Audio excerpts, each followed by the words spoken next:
welcome to today's meeting of the Northern Ireland Assembly Public Accounts Committee.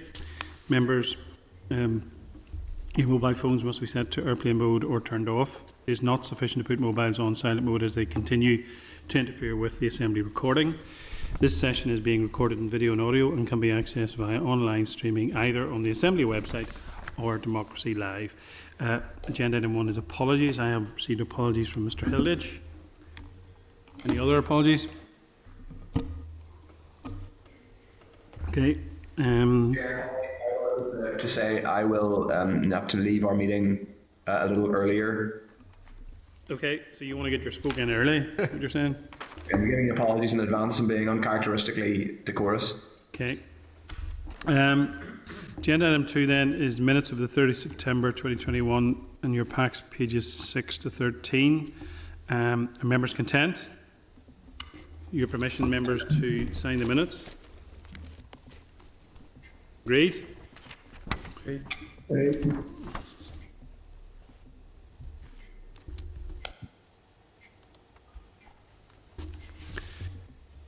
Okay. Declaration of members' interests. At each meeting, members are required to register relevant financial or other interests in the members' declaration. Does any member have any interests that wish to declare this afternoon? Mr Beggs. Declare an interest as a committee member of Horizon Sure Start and also as a governor of Rodensvale School. Okay, I declare an interest as governor of Belfast Girls Model and Edinburgh Primary School. Mr Muir. Declare an interest as governor of Priory Integrated College in Hollywood. Any others? Chair, I'm the chair of Nice Common Jerica Preschool Provision to the Medium of Irish in Castlederg. Okay. Chair, Alvin here, governor in Clay School in Katy. Okay, thank you very much, members. Agenda item 4 then is matters arising. I have none, taken there are none from the floor.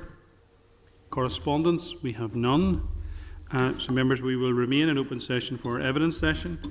The inquiry into closing the gap, social deprivation and the links to educational attainment. So agenda item 6 then is the inquiry into closing the gap, social deprivation and links to education attainment evidence session, pages 18 to 111 of your pack. And at this stage I would ask the Deputy Clerk to admit Mr Mark Brown, the Accounting Officer and Permanent Secretary of the Department of Education, Ms Alison Chambers, Director of Promoting Collaboration and Tackling Disadvantage, and also remotely Ms Suzanne Kingan, Head of School Improvement, and Ms Linda Drysdale, Head of Early Years. Again, in attendance we have Mr Rodney Allen, Chief Operating Officer from the Northern Ireland Audit Office, and Stuart Stevenson, who's joining us remotely representing the TOA. Can I first of all welcome those who are with us? You're very welcome. Can those who I've named who should be joining us remotely just confirm they can hear us and can see us okay? Yes. Suzanne, Linda, can you hear us okay? Linda, you appear to be muted, but is that, are you just on mute? Or sorry, Suzanne. Can you hear me now? You know, yes. Linda, can you hear us okay? Yes, I can. Can you hear me? Yeah, we can hear you. Thank you very much. Okay, so members, I refer to your pack papers, biographies of the department officials in your packs, pages 18 to 21, restricted Northern Ireland Audit Office briefing and preparation papers in your pack, pages 22 to 32, restricted Audit Office suggested questioning, 33 to 35, and then the Audit Office report closing the gap, pages 36 to 111. Dr Brown, would you like to make an opening statement on behalf of yourself and your colleagues, and then I will open the meeting to questions from members. Thank you very much, Chair, and good afternoon, committee members. Thank you for the opportunity to update you today on this important report. I'd like to say from the outset that we welcome the report, its findings and the recommendations. And I want to assure the committee that nothing is more important to the Department of Education than seeking to ensure that every child is able to fulfil their potential. It's important for our society, our economy and our future that this opportunity is afforded to every child, regardless of their circumstances. There are two key issues highlighted in the NIAO report: raising attainment for children from disadvantaged backgrounds and closing the gap with their more affluent peers. And we are successfully raising the bar. Every year, more children entitled to free school meals are receiving real and important qualification, including the significant benchmark of 5 GCSEs, a grade A star to C, including English and Maths. As paragraph 319 of the report highlights, the educational attainment of all school leavers has increased greatly over the period. In 2006, just over 26% of our children on free school meals achieved this important benchmark. By 2019, this had almost doubled to 50%, a 24 percentage point increase. This is real and significant progress. And I want to pay tribute to our school leaders, our teachers and support staff who deliver high-quality education, often in difficult circumstances. We have an education system with significant strengths, which performs well internationally and has many of the features of top-performing systems. This includes a highly qualified teaching workforce, a culture of self-evaluation, creating ownership of improvement, and a flexible curriculum, which allows space for creativity and innovation. The international performance, for example, of our primary pupils in large-scale assessments of maths, science and reading, including the performance of our more disadvantaged pupils, has been consistently excellent. Northern Ireland's pupils are among the world's top performers in reading and maths. The outcomes for our 15-year-olds in post-primary in the most recent Programme for International Student Assessment, or PISA, study are also strong, with our pupils performing significantly above the Organisation for Economic Cooperation and Development average. As well as a strong improvement in overall attainment at GCSE level, the attainment gap between children entitled to free school meals and those not entitled to free school meals, as measured again by 5+ GCSEs, A star to C, including English, has also narrowed by 3.1 percentage points, or almost 10%. This is progress, but we want and we need to go further. We need to work continually to narrow the gaps in attainment. As the committee will be aware, closing the gap in educational performance between the better and less well-off is a key challenge for every country across the world. And when we look at how we compare with other countries, the data from the OECD studies tells us that the attainment gap between more affluent and more disadvantaged learners in Northern Ireland is less than the OECD average. Nevertheless, we want to do more to reduce this differential further. And in tackling this issue, I think it's important to recognise that educational attainment is complex and that many factors outside the school impact upon the educational outcomes of a child. There's compelling evidence to support the importance of early years interventions for children's social, emotional and cognitive development, enhancing their educational prospects, their health and well-being into school and well beyond. And the Sure Start programme targets children in areas of greatest disadvantage who will derive the greatest benefit from additional early years support. DE has invested significantly in the Sure Start programme since 2006, increasing the annual budget from £9 million to almost £30 million in the current year. We've created 15 additional projects, extended the boundaries of existing projects, and this year we are expanding to a further 22 areas. We have also enhanced the depth and quality of support available in Sure Start. Since 2014, the Department has continually worked to improve how we evidence outcomes for children and families attending Sure Start, and the report acknowledges this and reflects the positive impact of Sure Start interventions. The ANIAO report quite rightly highlights that the Department needs to be able to show how TSN funding has been used and that there is a real return from this investment. All of the evidence indicates that giving schools the autonomy to lead on appropriate interventions and to provide tailored local solutions to individual problems is the most effective way to improve outcomes for children from disadvantaged backgrounds. And this has been the approach in Northern Ireland. Now, undeniably, the sustained period of industrial action from 2016 to 20, followed by the onset of the COVID pandemic, has brought challenges to our accountability framework. However, the 2020 workload agreement has contributed to a more positive environment. The recently published First Start report by the expert panel on education underachievement highlighted the need for significantly more investment to help address the education gap with an enhanced focus on early years. And the First Start report provides an important opportunity for us to refocus and reinforce our efforts to tackle educational disadvantage in collaboration with other departments and sectors. And Minister McElveen has indicated her desire to expedite implementation of its recommendations. So in conclusion, Chair, the Audit Office report has raised important issues which we take very seriously. While significant progress has been made in improving education outcomes for socially disadvantaged children, we recognise that there is more to be done, and we are committed to maintaining our focus on this key issue. So happy to take any questions, Chair. Okay, do any of your colleagues want to add anything before I start the questioning? Okay, thank you very much. The committee did hear with some concern, I have to say, last week around the issue of accountability. And that is something which the committee, as we continue our work around this inquiry, we will explore. In terms of intervention and early intervention, which you mentioned in your presentation, early intervention is both more effective and more cost effective if we can get that intervention at the earliest point possible. Now, given that that is understood by government, all too often in this committee we hear of examples of that early intervention not happening, and therefore the economies of scale, and I don't like using terms like that when we're talking about children's education, because we're talking about young people here, and each of their circumstances are different. But one of the key things I think is for us, I think as a committee as we go forward, but certainly across government, there is no question, it would be completely unreasonable for anyone to suggest that the Department of Education can provide a solution to these issues on its own.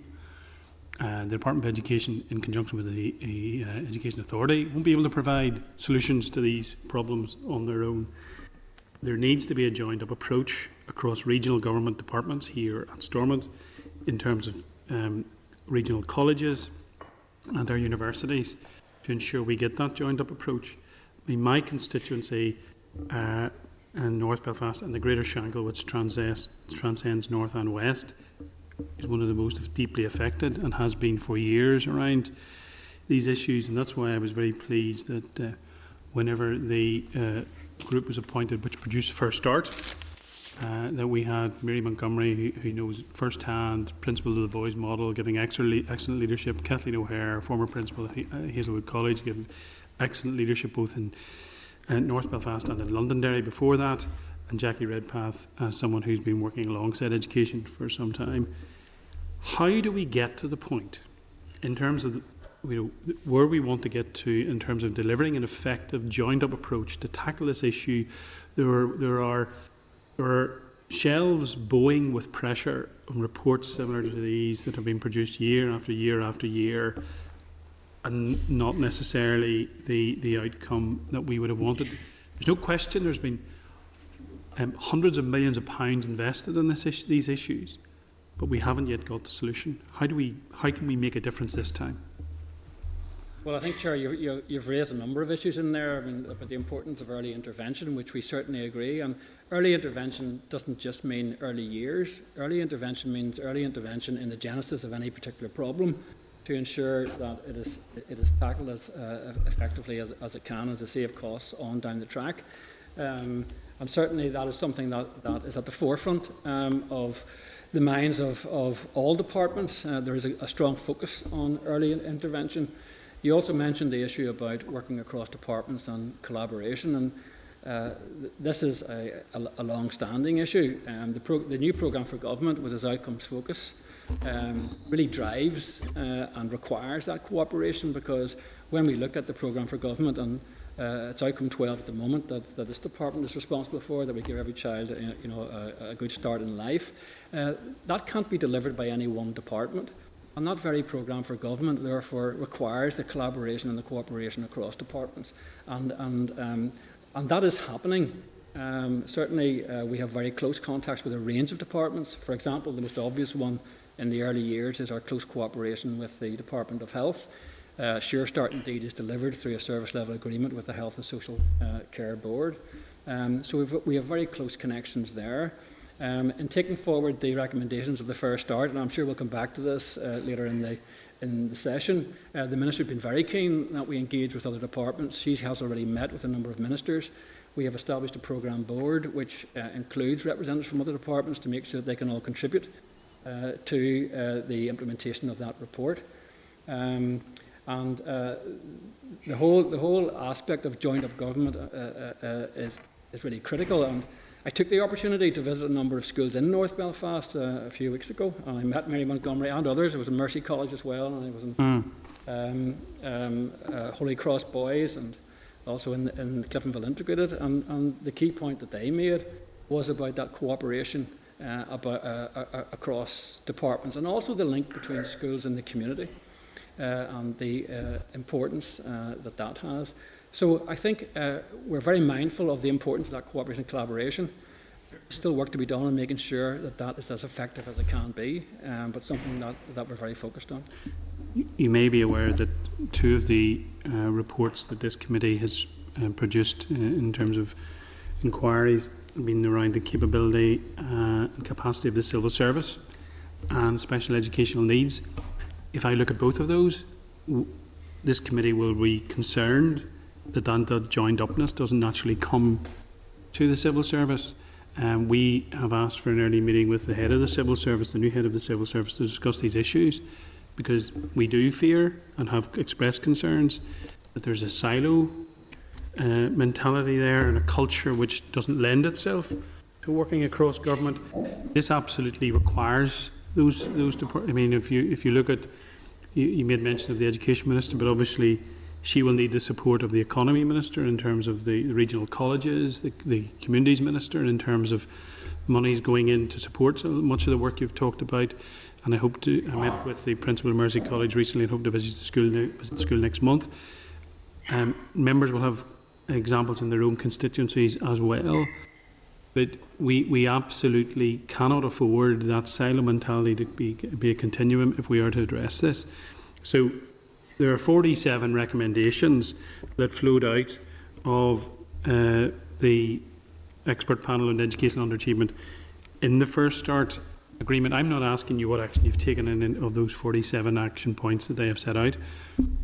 We have agreed last week, and we have already written to Dr. Purdy and his team and asked them to come, and I hope they're coming, I think, next month perhaps. Yeah. So we will have that conversation with them. But can I ask, has work commenced on those 47 action points, not just within your own department and working with the EAA, but also across government? Well, I'll make a few comments, and Alison can come in with a little bit more detail. The answer is yes, work has started on that. The current Minister set aside some £4 million this year to enable us to make a start on some of the early actions that can be put in place under the Fair Start, and we've made some progress, as I say, in establishing a programme board and engaging with the various departments. But maybe Alison, you'd like to say just a little more detail of that? Yes, as Dr. Brown has mentioned, we have established programme management arrangements, and we're setting up the individual projects underneath all of the 47 actions that have been to take forward. So Department of Health, Department for the Economy, Department for Communities, they're all represented, and Minister is having individual meetings. I also welcome the recommendation in the action plan around monitoring and reporting at the highest level. So we're talking to Permanent Secretary Teo about how we might do that to best effect to the First and Deputy First Minister twice a year. And actually in a presentation to the Education Committee yesterday, they recommended that the Minister may make a statement twice a year on progress towards the action plan. So we do have some, the costed action plan, which is very valuable to us in terms of itemising the issues that need to be taken forward. We do have some quick wins, but it is short-term, long-term, medium-term, long-term in terms of, by the end of the 6th year, we're looking at an investment of 73 million, and 50 million of that would be towards the early years interventions itemised in the action plan. So, for example, the EA are working with us on an Educating Boys toolkit. Work has already started on that. We're looking at work on support for TPL for teachers and leaders, and that's the 6th and 7th theme within the action plan. So there are early actions going forward. We do have a budget of 4 million this year to take forward actions, and we're anticipating full spend against that budget at present. I'm not going to ask you about the medium to long term commitments or outcomes, but in terms of quick wins, obviously, can I ask you what they might be, please? Yes. If you just give me a second. So there are a number of projects there that have started this year. Review of Sure Start staffing structure, an independent review of targeted early years interventions such as Sure Start Pathway Fund and Toy Box, enhancing the Getting Ready suite of programmes to provide a continuum of active engagement with parents, early years assessment and support services for young children with a developmental delay or special educational needs, progressing a system evaluation framework and sixth form policy, and looking at alternative measures of deprivation, provision of digital devices for children who need this type of support, youth work in communities beginning with youth work volunteers, building leadership capacity, as I've mentioned already, at all levels, and putting in place the essential staff to deliver against the action plan. And actually 2 of the 47 actions have commenced in terms of targeting social need. The Minister wrote to all schools on the 14th of September asking them to complete the planner in order that effective practice in terms of using this part of school budgets could be reported on and shared more widely. And in key area 5, item 5, development of a communication strategy to promote education focused on those most at risk of underachievement, designed in consultation with the community and young people. Our new advertising campaign entitled Try and Stop Me launched on the 20th of September, and this was developed in consultation with young people and parents from socio-economically deprived backgrounds, and it is about instilling hope and aspiration in our young people. So those projects have all started, and they are short to medium to long term, but they have started this year. So at one point, and then I'll my wish to bring others in, but can I just, I sit on a Shine forum in Greater Shankill and North Belfast, which basically includes the principals or their representatives from Boys and Girls Model, Belfast Royal Academy and Hazelwood. And in fact, we also have a principal from the Greater Shankill Principals Group from a primary school. And about 6 months ago, she was telling us about how they have to get professional help in terms of mental health and general well-being for children in primary schools. The representatives for the post-primary schools all say the same thing. Mm-hmm. They're having to use frontline money for education to buy in that professional help because they aren't able to access enough. Now, we have made that point to the EA during our special needs inquiry. It seems to me that sort of issue where a principal is having to spend money that is there for education, that there needs to be a greater joined upness around the issue. The Public Health Authority, the Department of Health, communities and so on, for that professional help to be brought in rather than money that's meant to be used because budgets are tight anyway for principals, and I say that as a governor in 2 schools. But I think that joined up greater collaboration around that is absolutely essential because, quite frankly, that is so frustrating for principals when they can't get their children the help and support they need, because then that ripples out in the classroom as other children are then affected, and of course in the familial home as well. Okay, I'll call in Mr. McHugh at this point. Thank you very much. Madam Chair, Ms. Fadger O'Reilly is very welcome here this evening too. Just a number of questions that I wanted to raise. In terms of using, we'll say, free school meals as the yardstick for identifying children from a deprived background in itself, and to use that as a way of, we'll say, allocating resources, how useful is it? Okay, well, free school meals is an indicator that's used very widely in both education and beyond education as a means of identifying children from disadvantaged backgrounds. It does have its drawbacks, but the strengths that it has are that it's specific to the pupil. It's not area-based, it's specific to the pupil, and that it's updated every year. So it gives us a good, readily available, updatable measure of social deprivation. And studies that have been done to look at the relationship between free school meals and social deprivation show that high correlation between higher levels of free school meals as an indicator of social deprivation and lower levels of attainment. So while it's not a perfect measure, and there are other measures that for other policies can be used, like the NDNM, the area-based multiple deprivation measures, they can be used in certain circumstances. For schools, the fact that this relates to pupils and is updated every year is a really, really important feature of this, and the research demonstrates that there's a strong association between it and social deprivation.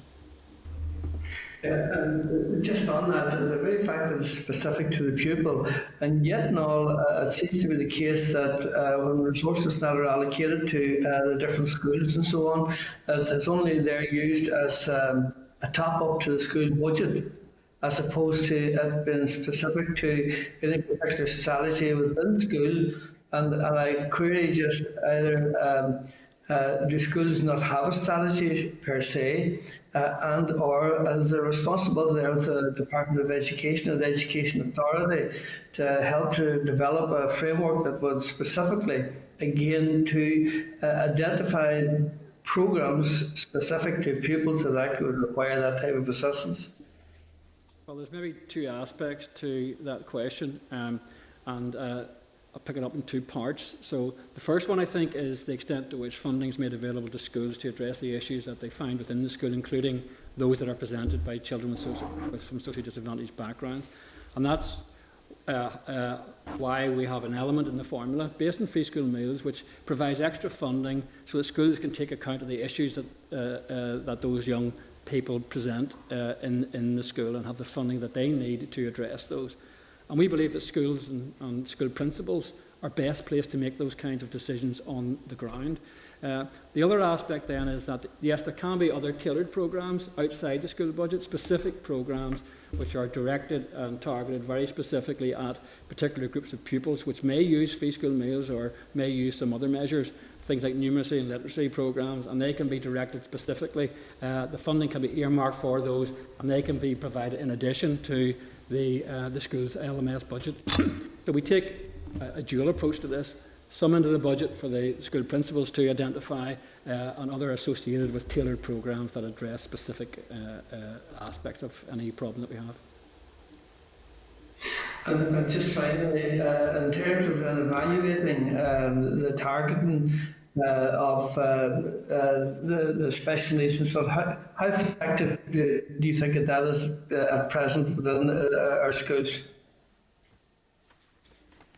Well, the onus lies on school leaders and principals and boards of governors through their school development planning to identify what their priorities are for the expenditure of the funding that they receive. In doing so, they are assisted by the department in terms of information that we provide on benchmarking with similar types of schools and the attainment levels that other schools with similar circumstances would have. And as for the school leaders then to identify what their priorities are and to determine how well or what exactly they put their resources towards. Those plans are monitored by the Education Authority and by CCMS. If there's an inspection, the inspectorate will look at those plans to make sure that clear targets have been identified and resources are being used in the right way. So that's one way in which the schools are accountable. The disappointing aspect for us has been the returns that have been made to the department so far on the TSN planner, which would have given us more detailed information. But all the information that we have, whether it be from those returns that were made, whether it's from the NIAO survey that's in here, all tell us that schools are directing the funding that they get for social deprivation towards the right sort of things, towards supporting teacher development, towards supporting smaller classes or smaller group teaching, towards the sort of materials that are required to support those children and young people. So while the returns are not as comprehensive as we would like, they're all telling us the same story, and that gives us some assurance that the funding is being used appropriately. Thank you, Mr. Muir. Thank you very much, Chair, and thank you for everyone for coming here today. I think probably I've been on PAC probably since March of last year, and upon reflection, is probably the most different sort of inquiry, because some of the inquiries we're doing are very much focused upon financial issues and stuff like that, which is much broader. These are massive, massive policy issues. So the line of questioning is obviously very different around this. You know, this isn't about a lift failure. This is around young people and educational entertainment, which affects wider society. So going through all the reports, being honest, it was yesterday, I was going through and reading all this stuff yesterday. To me, a couple of things stand out, and I'd be interested to get your views in relation to this. One's in relation to sort of value for money and the effectiveness of the financial interventions. Now, it's not saying that any of the money that's being spent to address educational entertainment and the gaps is not worthwhile. It is. But it's how do we assure ourselves that we're spending that money in the best way possible to get the return.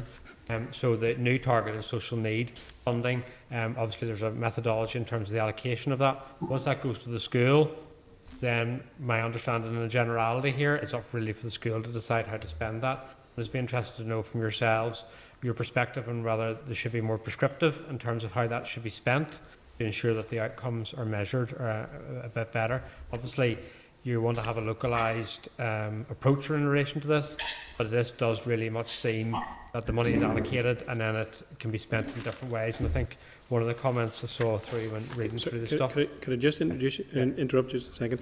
Could those members who are joining us remotely please mute their devices when they're not speaking? Thank you. Sorry, Mr. Muir. No, you're fine. So I think one of the things I noted was that in terms of the spend of the money, that 70% of the respondents indicated that they used the TSN monies to fund additional teaching assistants. A similar percentage considered. The question was really whether that is actually the best way to spend the money. So the question to yourselves really is, in terms of that new TSN, should it be more prescriptive in terms of how it's spent, and also in terms of the reporting around this and the measurements, you know, what more can be done to improve that, to ensure that we're actually getting that value for money.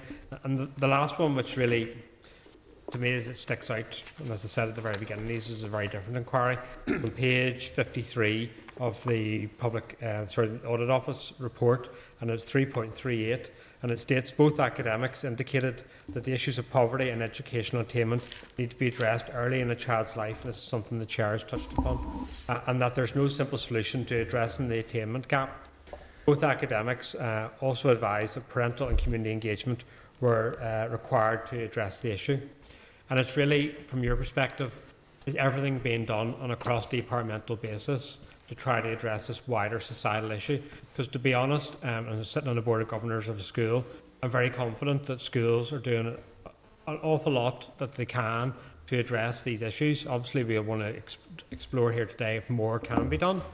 But this is a wider societal issue, and the concern I have, which chairs also have expressed, is that that cross-departmental working doesn't come naturally in Northern Ireland, and we saw that in major capital projects where we were saying, well, actually they're separate legal entities, so you know, getting people to work together is much harder. So whether from your perspective all that can be done is being done around cross-departmental working. I know that was a very long questions, but I think this issue is more about going, when did you identify the lifts were wrong? When did the collapse? Who's to blame? This is more wider policy issues, really, to be honest.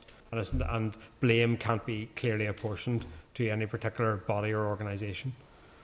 Well, I'll do my best to answer that range of questions that you have asked.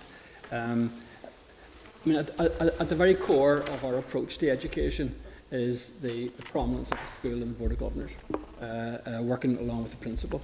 And the whole policy is set out in every school a good school, which remains our key policy on school improvement, is that principals and boards of governors who are professionals, the principals are professionals, are best placed to determine what the requirements of their school are, as they know all the circumstances, they know the pupils, and they are professionals. So the school development plan is the basis and the mechanism through which all of that is done.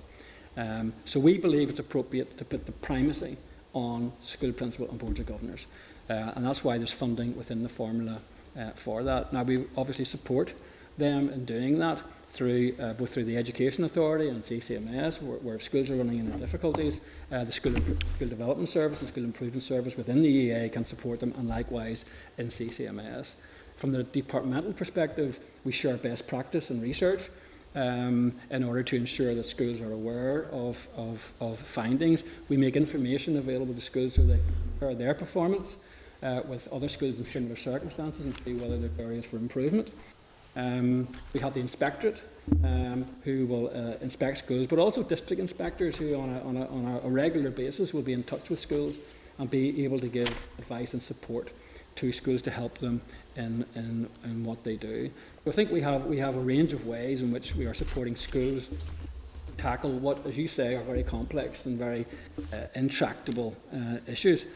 But I think in all of this, we shouldn't lose sight of the fact that there has been very significant improvement. If we look at the performance of free school meal pupils, the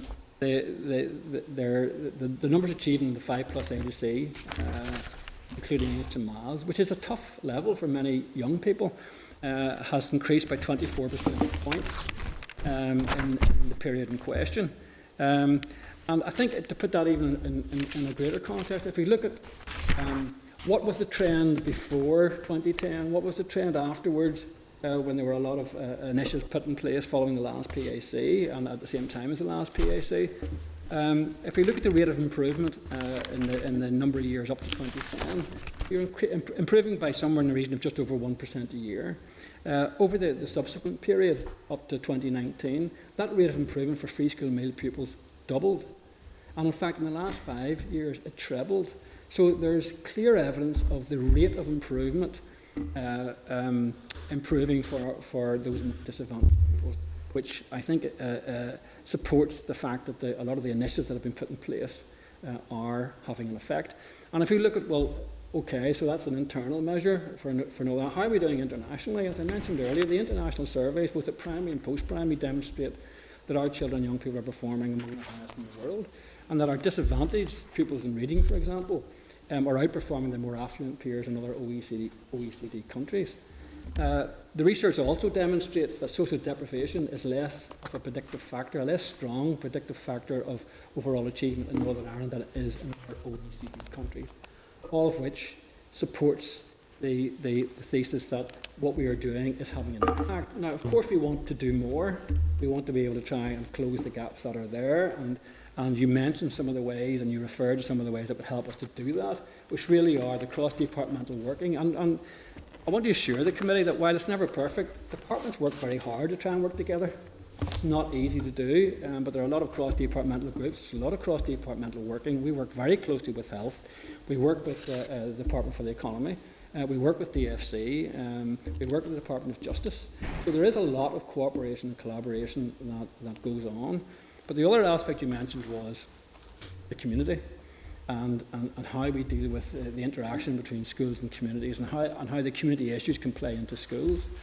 And one thing that struck me on my visits a few weeks ago was the amount of work that principals and school teachers had to do to get the children in a position where they actually could learn. And it wasn't so much you clear away the issues, you deal with them the whole way through as you're trying to help the children to teach and learn. So there are very significant issues there, and we have a number of initiatives, and they're listed in the report. I won't go through all of them, but things like our extended schools programme, things like our full service school programme, all of those are designed to improve links with the community. And the First Start report panel there recommends a further initiative specifically around that, which is called the Reducing Educational Disadvantage. And they put a suggested budget of around £10 million in that.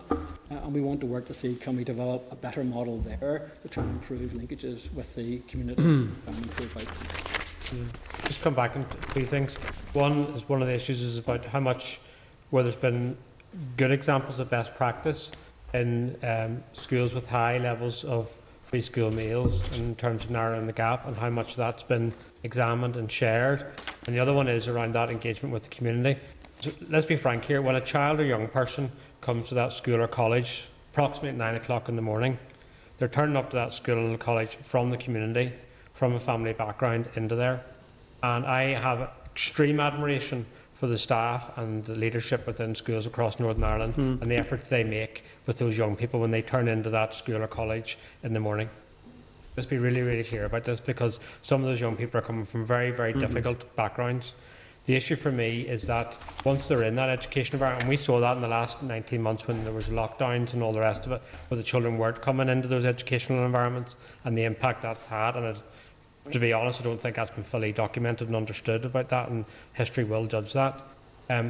The level of intervention from other, and this has been touched upon, the level of intervention from other departments to assist schools in dealing with those issues when the young person is there, I don't think is at a level it should be, so particularly around mental health counselling and all the rest of it. And I think I would like to leave today to have an assurance that that issue is acknowledged and that there's going to be more exploration in terms of how to support, because I'm seeing staff and leadership within schools going way above and beyond what is the legal duty of that school to deal with those issues and to help that young person around that. So the question really is around what more is being done around that, and also around how best practice is being shared. Well, I can only agree with you in terms of the commitment we have from our school professionals. Again, the school principals tell me about the number of their teachers. Actually, it's not so much the kids arrive at the door. Sometimes the teacher arrives at the door in order to encourage the child to get to school. And they may be arriving in early for a breakfast as part of some of our extended provision. So even getting the children into school, is a significant issue. In terms of best practice, we've had a number of studies of best practice. There were some that the department did called the STAR studies. I think they're referenced in the report. And there were also further studies that were undertaken by the Education and Training Inspectorate, which we have shared with schools as examples of best practice. There would also be the expertise and knowledge, as I say, that comes from the Inspectorate in their visits to schools, and also from the School Improvement Service in the Education Authority, and from a similar service in CCMS to provide that advice. In terms of what works in schools, the report identifies where the funding goes, and again, in talking to school principals around this, when they talk about small classes, they don't mean everyone together in small classes, which maybe is a misinterpretation. Certainly in Mercy and up in the boys' model, they have small group teaching, so they would have what call them different names in different schools, but things like access classes for children who have particular difficulties. Then you can move from an access class into a progression class, and then you can move from a progression class into what might be termed the mainstream class. So those are the types of small group teaching and small classes that they're referring to. They're not just talking about employ more teachers and put everybody into smaller classes. It's focused support for the children and young people, and that is what works very effectively.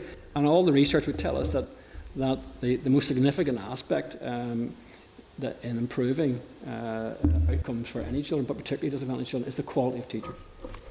So continuous professional development, and we are blessed here in the fact that we have highly qualified teachers and already an ongoing supply of highly qualified teachers. That's not the case everywhere.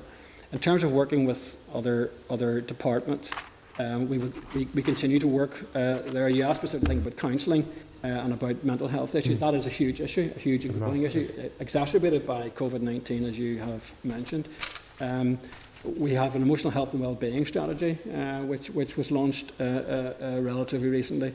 There's support for schools in terms of counselling, although there's pressure on that. We acknowledge there's severe pressure on that, and there's demand that currently is taking some time to meet. The Minister is looking at bringing forward a primary school counselling pilot, and hopes to be able to announce that in the near future. So there is work that's being done there, and we do work with health. We have to acknowledge as well that the health professionals in the health sector are also under pressure. We have demand, or there's demands in the education sector going on to health, and health are dealing with their own pressure. So we work closely with them to try and meet the pressures, make sure the children get the support that they need. Okay, thank you very much. Can I just ask before I move to the next member? Other than schools, is it the intention to, go and talk to, for example, football clubs? Because you're talking about hundreds of thousands of young people involved in football clubs now, including increasingly girls. There's a football club, and from your previous incarnation you might be aware of this, in my area, Woodville FC, and I declared an interest because I'm president of the club, but not because of that they did this work. They had set up a homework club where when one of the coaches was a teacher in the boys' model, they got initial funding from the Rory McIlroy Trust. And Urban Villages have now stepped in and given some money for that to continue. The idea is that these young people mostly go to the boys' model. So they come to the football club, they know the coach because he's a teacher in the school, and then they do their homework and whatever, then they go out and play football, basketball, whatever it is, at an excellent facility called Clarendon, which is just off the Crumlin Road. That sort of joined upness, and Mark, I don't think any of us think it's easy for government departments to work together. But we were concerned when a former permanent secretary in the Department of Finance alluded to this committee just how difficult it was for that cooperation and collaboration to happen, and we were disappointed, maybe even shocked to hear that. Yeah. So that does need to be addressed. But I'm also thinking of the likes of integrated services and people like that who work with many young people who are deeply affected in our community. So it's not just a school context, but a sporting and community context as well, that there's a bigger reach for these issues. Yeah, well, maybe I should declare an interest because I manage a football team that plays. I used to play against Woodville, so I have had contact with them, and as you say, I have in a previous incarnation been responsible for Urban Villages, and indeed Lindsay Farrell has just joined us. Yes. And she was previously involved in Urban Villages as well. So I can assure you in terms of those kinds of connections, and not just with Urban Villages, but also with the Communities in Transition Project, which is another education or executive office initiative being taken as part of the Tackling Parental Criminality and Crime programme. We will be maintaining the connections that we already have and building on those. And you're quite right to say that there are other ways to reach young people, and indeed the Fair Start report actually refers to the importance of youth work and work with football clubs and so forth as a way of making connections with young people and encourage them in. Yep. So I think that's the sort of things that envisaged in this Reducing Education Disadvantage programme is something we want to work on. And I think also, and I'm declaring interest as a member of the Scout Association, but the likes of the uniformed organisations, Scouts, BB, GB and so on, guides, hugely important as well in terms of that reach. Yes, I pay tribute to Lindsay Farrell for the leadership she gave in that area. In developing the RED programme, Reducing Educational Disadvantage, we have established an external stakeholder reference group comprising of members of just the sorts of organisations that you've just spoken about, and they will be involved in the co-design process of that programme. That's good. I am conscious that you have two colleagues, Linda and Suzanne. Any comments or that you would like to make as we go forward? Just to mention in terms of the partnerships that we do see very effective community partnerships, and it would probably be wrong not to mention the curriculum sports programme and the work done by both the IFA and GAA coming into schools in terms of sports in the curriculum and joining up in terms of a more holistic approach to young people's development. Okay, that's great. Suzanne, anything you want to add? Are you okay? Well, this is Suzanne. I think Linda will probably come in on Sure Start when we get to that. Okay. Mr. Irwin? Thank you, Mr. Chairman. I think we all accept that early years are very important. I think everyone accepts that. Is there not a job of work to be done in relation to parental understanding of that? You could throw millions at something, but if you don't get the foundation right, it could be very difficult to make headway, I think. No, you're absolutely right, and the whole aspect of parenting and the family is a key part of Sure Start and the work that's done in Sure Start. I think Alison mentioned the developments on Sure Start. What you call the Getting Ready suite. Well, what those are programs. One's called Getting Ready for Toddler, and the other's called Getting Ready for Baby. And they're programs that were developed in a cross-departmental way, actually, with the Department of Health to try and support parents and to help to ensure that they get all to help the children to learn and to be able to cope with the various difficulties children can bring. So Sure Start certainly as its focus, both parents and children and families. So very much in line with what you're... Yeah, so I think when a child becomes to probably maybe 8 or 9 or 10, it probably understands better, but in those very early years the child doesn't fully understand the importance, and I think that's where I would see parents being vital in that situation, you know, in the early years. Well, I think that's right, and one of the key things then is ensuring that those families and parents that need support or feel able to come forward and to access support, and that's why I visited a Sure Start project a few weeks ago as well, and they talked about this approach of targeted universalism, which sounds like a bit of a contradiction, but what they meant was that within any disadvantaged area that the Sure Start operates in, everyone is eligible to come forward for the services. But when they come forward and they get engaged in things like stay and play and the other things that they do, that's when those that are running those are able to identify and see that maybe there are some other issues that need to be followed through, whether it's speech and language or whether it's some other support the family needs. And that's where the trust is developed between families and those that are providing the service, so that they will engage then in accessing the services. And so it's really important that is open to everyone initially, and then that additional support can be channeled to support the family. And that's around trust and relationship building. Okay, thank you. Okay, Mr. Beggs. One of the particular aspects of the report that I am interested in is the issue of absenteeism, which I don't really see covered in terms of TSN funding. But the report actually says at paragraph 213 that there is no central record as to what school uses based funds for and how effectively they've been used since 2010. Why is that? Why is there no central record so that lessons can be learned of best practice and passed to others? Well, the issue since 2010 is that prior to that, the returns that were made as to how TSN funding was spent were made to the finance branch. The funding went out and the total funding went out as part of LMS, and returns were made to the finance branch, and there were details available as to precisely what that funding was spent on.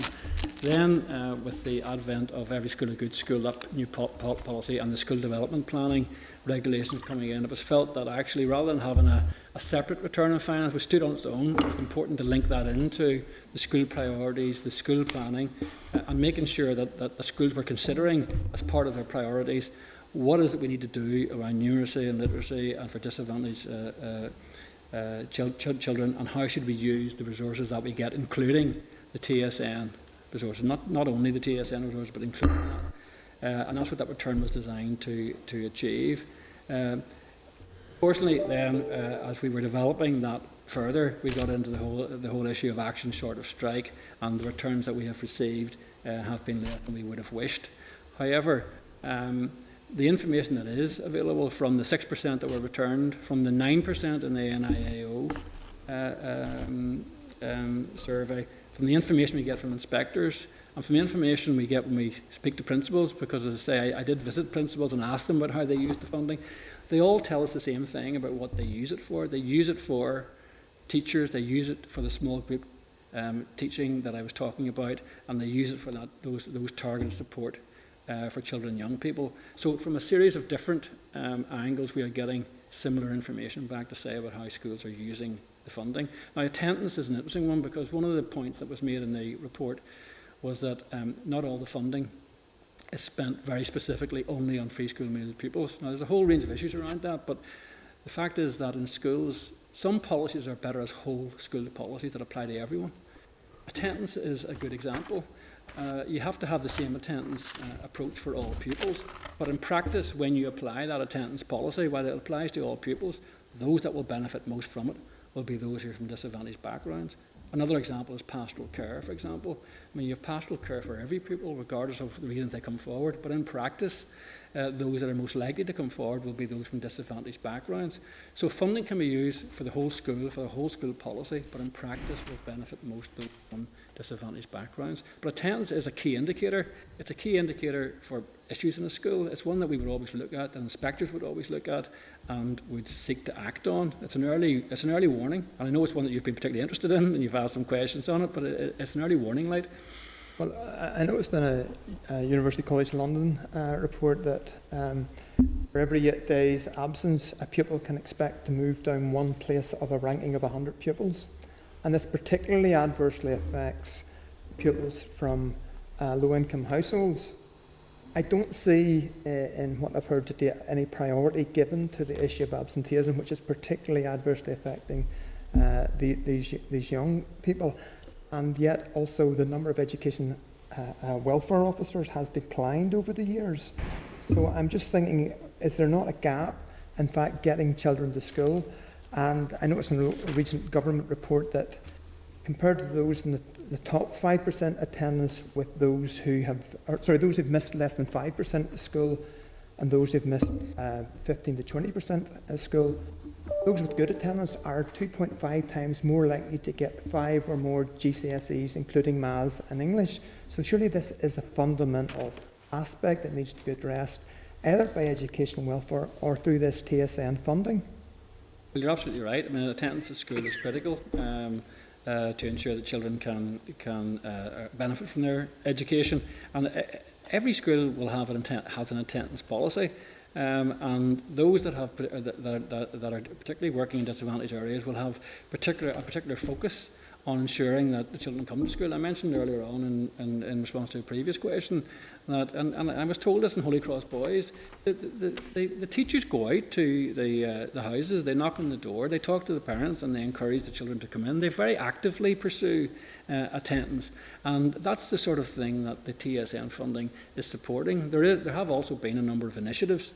I mean, there have been various advertising initiatives that the department put in place. Miss School, Miss Out, for example, that whole strategy.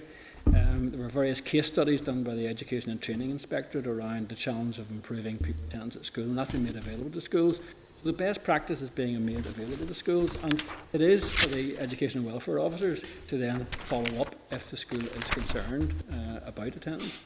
Recent figures you've released actually are quite horrifying. I look at, and it's in a by-area basis, disadvantaged areas such as the Castle Demise in Ballymena, 35% of post-primary school pupils have less than 85% attendance at school. And in my own constituency in Sunnylands, over 30% have less than 85% attendance at school. Gardmore, almost a quarter of the pupils have less than 25% attendance at school. So my question is, how can the pupils benefit from school funding if they're not there? And do you think are sufficient resources being targeted at this specific area? And if there is good practice to make other schools aware of good practice, I think my dad, 30 or 40 years ago, when he was a vice principal, he used to visit homes to encourage attendance. That was an important aspect of encouraging school attendance and ensuring children made the most of the opportunities that were there. So what is actually being done, and why are figures so horrible in some situations that 35% of post-primary school pupils have less than 85% attendance at school in disadvantaged areas? Well, as I said, all schools will have an absenteeism and an attendance strategy, which they will follow. The issues will be more intense in some areas than others, and that can be for a whole range of reasons. Some of them social, some of them economic. But it's something that schools need to deal with, and in trying to deal with those, they can of course go down the route of supporting, working through the education and welfare officers and working with the families. Schools spend their TSN money on homeschool liaison, and homeschool liaison is an important aspect of making clear to parents the importance of education and of parents valuing education and therefore wanting to encourage their children to go to school. But there's no doubt that there are issues in some areas, and this goes back to the wider aspect of how we ensure that education is valued, that it's valued in all areas, and that we can work there's a good relationship between schools and parents and between schools and the community. But I think the point was made earlier on. I mean, education can't solve all the issues of society. Some of the issues in society impact on schools, and I'm sure you'll be aware that in some areas there are very particular issues which can lead to these sorts of issues. Just a final question, Mr. Chairman. On a number of occasions, you said it's important to give the school the autonomy to identify what are the needs of their area and target the money towards that. In terms of this TSN funding, that is completely at odds with how SEN funding has been directed, where during our previous inquiry, when I questioned numerous officials from DA, board members, about occasions when there are multiple numbers of classroom assistants standing at the back of the classrooms, not intervening, doing nothing, that's because that's the way it works, and there was no autonomy, no ability to make much better use of that funding to benefit the children. So why is one route of funding flexibility, has the flexibility that you're talking about, and the other, the money does seem to be not being put to best use? Well, I think you've put your finger on an issue that we'll be looking at again going forward. How we make best use of the support that's provided for all children with special educational needs is something where I think there is room for improvement. Part of this can be driven by the way the support is provided, and the fact that when children are statemented, they then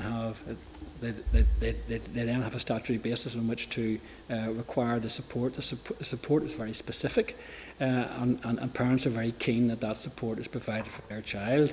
Now that you can understand why parents pursue things in that way. They get the statement, they get the provision set out, they want that provision purely for their child, but that does create some of the issues that you've just described.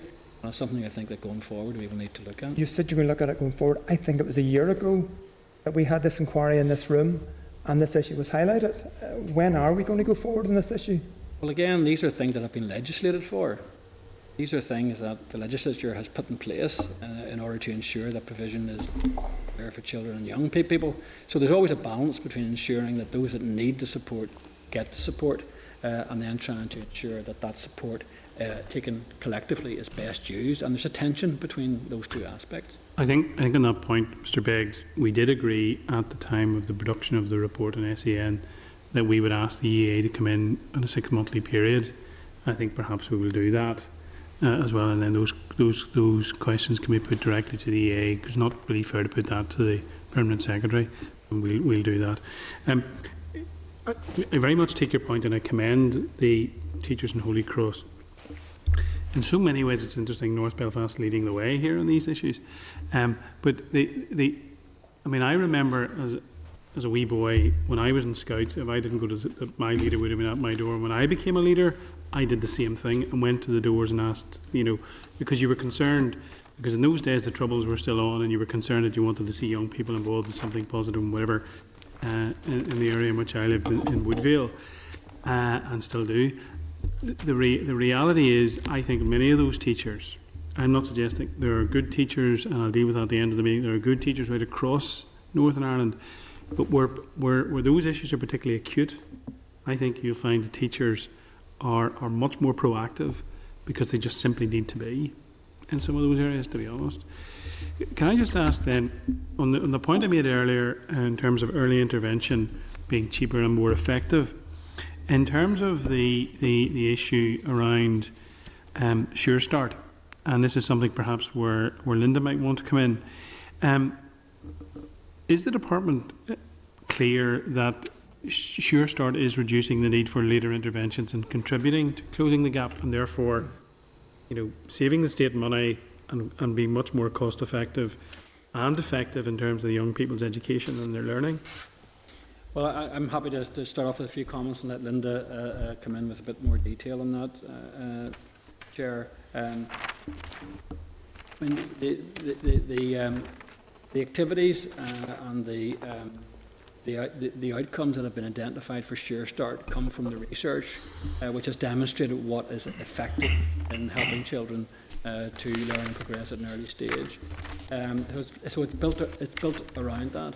We know that when children progress from Sure Start into primary school, the primary school teachers tell us that they know immediately whether the child has been in Sure Start or not, because of the way, because of the disposition of the child when they come into the primary school.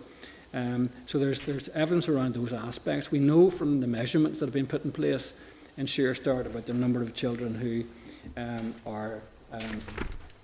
whose language development is age appropriate, and that's gone up by 20%. 24%. We know there's a 22% reduction in those who've delayed development. So those things, that ability to be at the right level for speech and language development, plays into the achievement of children and young people. Now, we are of course looking at trying to link them through attendance at Sure Start. We have been collecting this information in School Census for a number of years, since 2015. But it'll take some time to track that through to see what the impact is as they get further through in their careers. And it's a complex issue. It really does. It's not just a question of knowing someone was in Sure Start and saying, well, anything they did then was a consequence of being in Sure Start. There are many other factors that will come into play in a person's life that will impact on that. So it'll be complex research, and we are looking at the possibility of that. What we can look to is international research on this, which has been done, and international research in America by Heckman. And it has demonstrated, they have followed there some of the children who are involved in the Head Start programme, the Perry preschool programme, for over 40 years.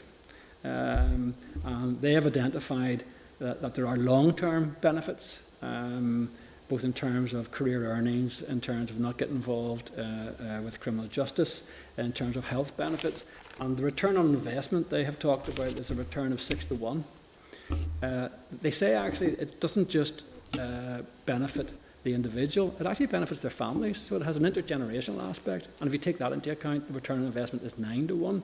So there is that evidence, but we, in terms of where we are at the moment, we're at the early stages of thinking about how we might be able to gather that specific I think the last point you made, it reinforces the point that Mr. Irwin made about parental commitment and understanding and drive around these issues, and the value of education for the young people. Linda, do you want to come in?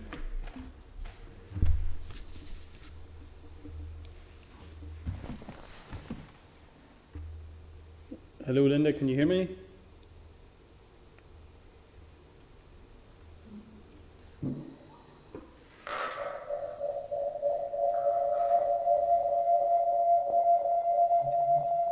Hello, sorry, can you hear me? Yeah, now indeed. Yep, there was sort of like space noises going on there, but we can hear you now. You're loud and clear. Not here. You've gone again. You've gone again. Oh, she's on mute. Oh.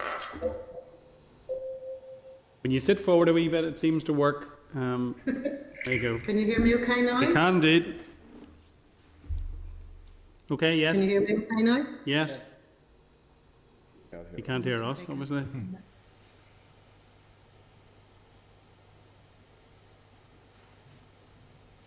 Okay, could perhaps comms people work with Linda in terms of re-establish a link that cuts both ways, if possible, there? Linda, can you hear me?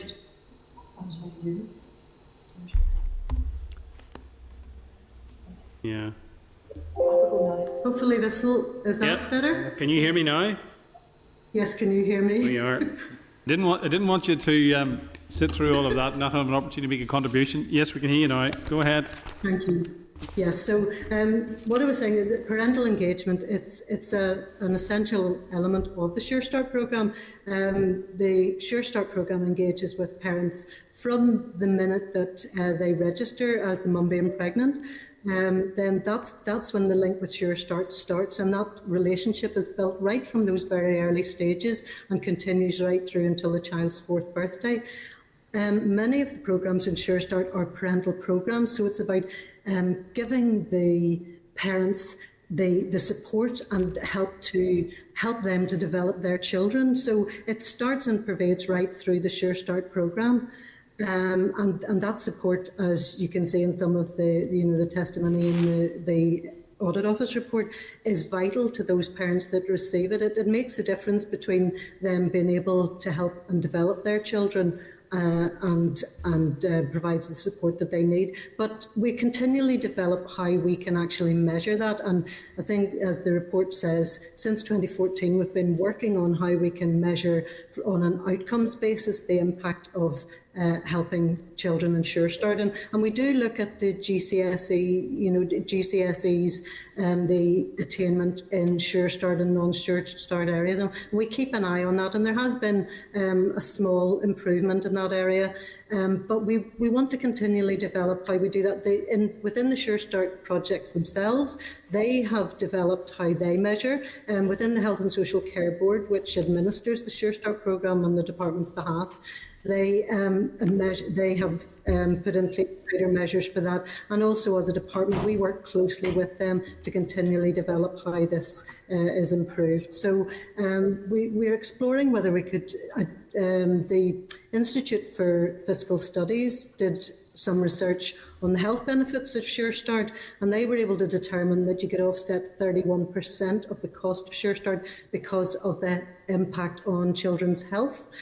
So we're going to explore maybe some kind of academic research in that vein in terms of the education benefits of Sure Start, but we continue working. We know that we need to demonstrate clearly that Sure Start has the positive impact. So Linda, you mentioned 2014 through now there's been an improvement, a slight improvement I think you said. Can you give us some figures of what the improvement is? For the GCSEs? Yeah. Yes. So from 2017-18 in Sure Start areas, this is school leavers achieving at least 5 GCSEs in English and Maths. The Northern Ireland average was 70.6%. In Sure Start areas, it was 61.8%. That has improved to 62.5% in 2018-19 and to 68% in 2019-20. So a small improvement, but nevertheless, it's encouraging that there is that improvement. Yeah, and I think that's where the committee would like to see that greater joined upness that we talked about earlier. I think there is that. It's good to see the trajectory's on the right road, but there's obviously considerable room for improvement yet to be had. Look, I think all those members who've indicated they wanted to speak have been able to ask questions. Can I thank you very much indeed today to Mark, Alison, Linda and Suzanne. Without question, Northern Ireland's record across the United Kingdom in terms of academic achievement is excellent. And I want to pay tribute to the pupils and the parents for that. As you've said, key leaders in our education sector, principals, senior management teams, governors and so on, and of course the teachers and classroom assistants who work alongside them, hugely vital in all of that. But we're talking about, young people who are maybe coming from challenged homes and so on, and harder to reach, and so therefore that work needs to be further distilled and refocused, and those resources put in across government. I know the Minister's been very active in going out and visiting lots of schools, and that's to be welcomed, because that allows the Minister to become absolutely aware. I'm pleased to hear, Derek, that you've been out, and because I know from my constituency work, but also in terms of coming in front of this committee, your predecessor, Mr Baker, really got it, as did Tommy O'Reilly, who was at a time one of his deputy permanent secretaries, and certainly understood the situation in my constituency, and put extra resource in where it was needed. I've no doubt that hopefully that will be the case with yourselves. I think indeed this committee, something we'll talk about, this committee would need to do that as well, frankly. But one of the things I would say is as well that when we meet the new head of the civil service, will be encouraging the joined upness that we have been concerned hasn't been there previously, because it is obviously evidently needed. That's not to cast any aspersions on anyone before us today or within your department or in any other department, but joined upness clearly is an issue, and you've said yourself it's difficult. So the other thing I would say finally is that as a committee, in recent times when we've been doing inquiries, we do reserve the right to bring you back again if there are other questions that, because we have found that to be useful, if there are other questions that perhaps arise as we hear evidence from other people, and certainly when we hear from Dr. Purdy and his colleagues, and we're looking forward to that, we may well have further questions. So thank you very much indeed, and good afternoon to you all. Thank you. Thank you.